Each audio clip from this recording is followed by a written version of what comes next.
আসসালামু আলাইকুম। আমরা ঐকিক নিয়মের গতকালকে ১ম ক্লাসটা করেছিলাম। আজকে ঐকিক নিয়মের ২য় নিয়মটা হচ্ছে যে ২য় ক্লাসে নতুন লোক আসলে বাকি কয়দিন চলবে? মানে যদি নতুন লোক আসে খাদ্যগুলা বাকি কয়দিন চলবে? সেটার উপরে আজকে আমাদের ক্লাসটা। ঠিক আছে? এখানে বলা হচ্ছে একটি বাড়িতে ২০ জন লোকের ৩৫ দিনের খাবার আছে। ২০ জন লোকের ৩৫ দিনের খাবার আছে। ৫ দিন পর ওই বাড়িতে আরো ১০ জন লোক এলে ওই খাবার কতদিন চলবে? তাহলে দেখেন একটি বাড়িতে যে ২০ জন ছিল তাদের ৩৫ দিনে কিন্তু খাবার ছিল। ৫ দিন পর ওই বাড়িতে ৫ দিন পর, হ্যাঁ? কিছু লোক আসছে। তার মানে যখন ৫ দিন চলে গেল, তাহলে এখানে ৩৫ দিন থেকে ৩০ দিন হয়ে যাচ্ছে। যেহেতু ৫ দিনের খাবার শেষ হয়ে গেছে।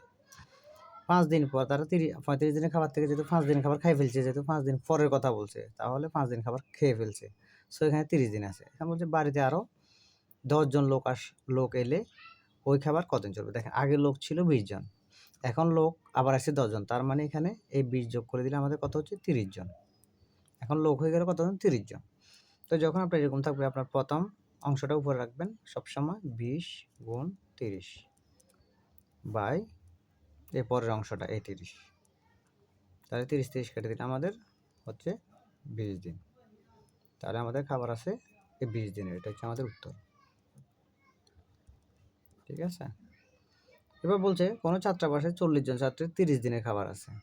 ৫ দিন পর আবার একই কথা বলছে। ৫ দিন চলে গেল, তাহলে এই ৩০ দিনের ভিতরে ৫ দিন খাবার খেয়ে ফেলছে। যেহেতু পর বলছে, তার মানে এখানে দিন হয়ে গেছে কত? ২৫।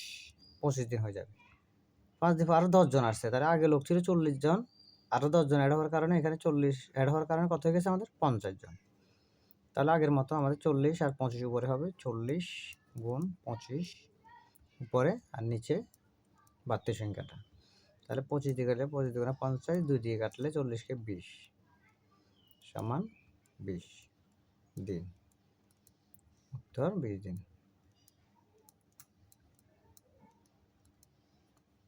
তারপর বলল যে একটি দুর্গে ৫০০ জন লোকের ২৭ দিনের খাবার মজুদ আছে। ৩ দিন পর, কি বলছে? ৩ দিন পর। তাহলে ২৭ থেকে ৩ চলে গেলে কত আমাদের? ২৪ হয়ে গেছে। পর অতিরিক্ত ৩০০ জন লোক আসলো। অবশিষ্ট খাদ্য কতদিন চলবে? দেখেন ৫০০ জন আগে ছিল, এখন ৩০০ জন হয়েছে। এখানে যদি আমরা ৫০০ অ্যাড করে দিই তাহলে হয়ে যাবে কত? ৮০০। লোক সর্বোচ্চ হয়ে গেছে ৮০০। তাহলে আমরা আগের নিয়মে প্রথম লাইনটা উপরে রাখবো ৫০০ জন আর এখানে ২৪ দিন।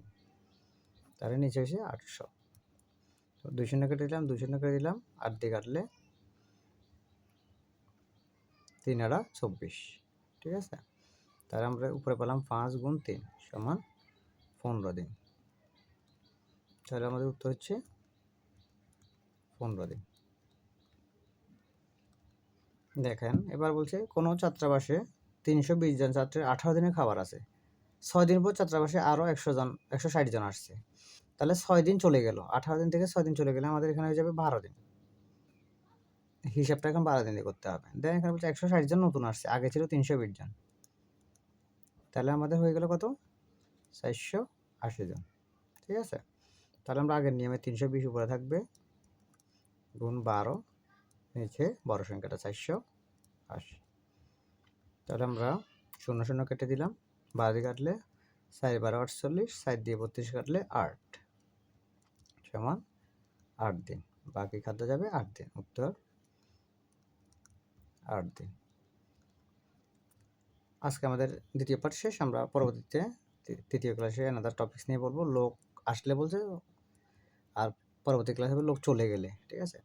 আমাদের বিসিএস প্রাইমারি শিক্ষক নিবন্ধন সহ সকল পরীক্ষার জন্য ৯ থেকে ২০ বছরের চাকরির জন্য আমাদের একটা পূর্ণাঙ্গ এলআইসি বিষয়ভিত্তিক ক্যাটাগরি শিট আছে ১০ বিষয়ের এক মলাটে পূর্ণাঙ্গ সাজেশন। সেটা আপনার আজকে ১০-১২ বছর ধরে সেল হচ্ছে। সেটা ১৯৫০ টাকা। আর ৫২০০ এমসিকিউর একটা শর্ট সাজেশন আসছে, সেটা ১৯তম নিবন্ধনে ব্যবহার করতে পারবেন। সমাজসেবা, যুব উন্নয়ন ইত্যাদি ১৪ থেকে ২০ গ্রেডের চাকরির জন্য ব্যবহার করতে পারবেন।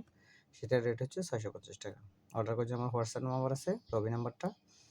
ফেসবুক পেজ সকল কিছু আমার জিএসএম নাম্বার শাহেদ নামে চেক করে দেখবেন। ধন্যবাদ সবাইকে।